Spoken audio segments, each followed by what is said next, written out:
Actually, there was no need for them to say anything, as that day's Scientific and Technical Park Council was urgently called for a meeting by the Regional Forestry Administration initiative.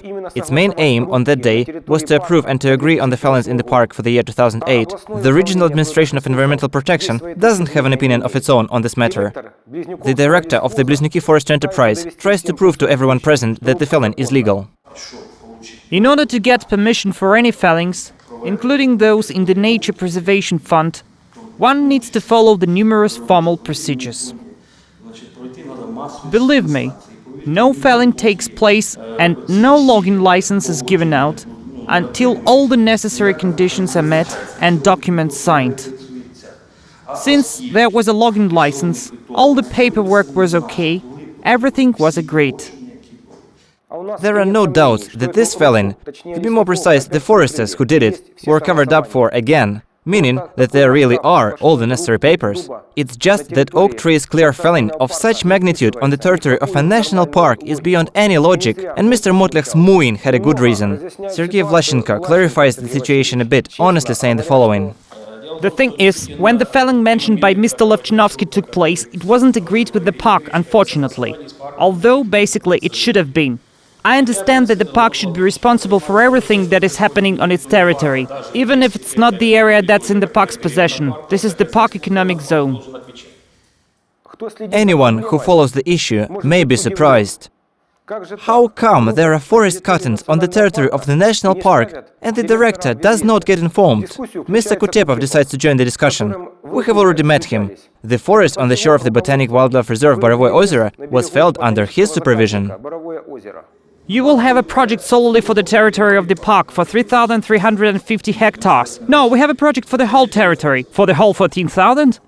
It seems strange that the head of Regional Forestry Administration, Mr. Ovcharenko, solemnly informs us of the fact that the reserved area is, in fact, 14,000 hectares. The region governor, Mr. Arsen Avakov, gives the region citizens the same data. On the other hand, some forestry enterprise director who has been continuing his usual economic activity on the park territories, felling trees for 2 years after its establishment, seems surprised that the park area is 14,000 hectares, not 3,350. However, this fact becomes less surprising as we looked at the person sitting nearby. It's the deputy head of Regional Forestry Administration, Mr. Popov. By the way, also a would-be PhD in agriculture, just like Mr. Manoilo. Mr. Popov and Mr. Kutepov agree with one another. Today, Mr. Popov's goal is to justify and agree on the fellings that have already been conducted on the territory of the national park. He explains why these fellings are necessary. It sounds almost like he is defending a thesis. So, we need to perform a range of actions to preserve the forest. Our work is necessary for that purpose. If we do not do any forest work, it may lead to the fact that the main tree species in the Taranivka and Gemolsha forest districts might get shaded by the secondary species, by aspens or maples. The oak trees will fall out of the stand, then it will become a secondary stand, and after a while we will have to apply reconstructive felling to all the stand in order to regenerate the oakery. So, apart from the ecological functions, there are economic ones, and I address everyone present and ask you to take this into account. So, after these words, it becomes clear that felling the oak forest on the steep slope, which we saw in Bliznyuki Forestry Enterprise, compartment 16, allotments 2, 3 and 4, was an attempt to save the very same oak trees from being shaded and falling out of the stand. At the meeting of the 16th of August 2007, Mr. Popov didn't succeed in getting the Scientific and Technical Park Council agreement for the fellings. To repeat the trick, in 11 days after the initial council meeting, the Regional Forestry Administration calls for an urgent Park Council meeting, which is a violation of the Scientific and Technical Council regulations, where only the loyal representatives of forest science are invited. Yes, it's worth listening to them. The economic activity is a wide term. It includes planting and growing the forest, improvement cuttings and sanitary fellings, including the final harvesting, which is only a part of forest management. So you may ban final harvesting. The foresters will call it the forest renewal felling or clear sanitary felling, and they will be right to do so, and this activity would always be possible to motivate. Putting it short, if you are against certain felling types, the foresters will just call them differently, and they will be right. Haven't we seen this woman somewhere? Exactly. She was heading the sitting where Mr. Manoilo was defending his honor, conscience and his scientific arguments. One team, the same principles. The representative of the press, who realized that on that day the forest outrage was about to receive a solid scientific and lawful basis, could not withstand saying a few words. Today, all the region's citizens' eyes are on you, as well as many other people's throughout Ukraine. I have talked to the journalists from Kharkiv. We will help you in almost any worthy project you do. As part of the delegation from the Kharkiv region, I have been to Cincinnati city, Kharkiv's partner and brother city. There is a national park right in the center of Cincinnati, and every person living either in the city or anywhere in Ohio is proud of it. Any activity is forbidden there. It is the primary natural forest that has been there since the beginning of time. Trees fall, others grow in their place. By the name of God, I hope that we have forests as beautiful as that one. If we give our society two models of the forest, the natural one and the planted one, I'm sure that most people would choose the natural forest option. It's more interesting, there are more species of animals and plants, and so on. If there is a possibility to save this beauty, I ask you to do so. We will definitely write about you. All of the country is waiting.